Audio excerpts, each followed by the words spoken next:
₹55,000 मी दिलो ना, मला कोणत्याही प्रकारच्या मनातून असं वाटत नाही की माझे ₹55,000 गेले ना एकदमच खतम झाले, असं अजिबात नाही वाटत.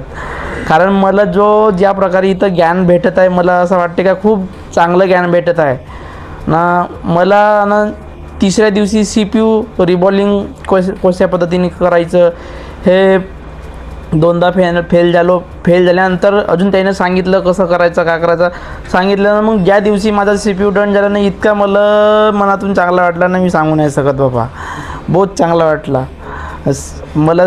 CPU डन झाल्यानंतर मी 7 वर्षापासून नाही का तो CPU रिव्हॉल्विंग करत होतो, पण कोणत्याही प्रकारचा CPU डन नव्हता होत.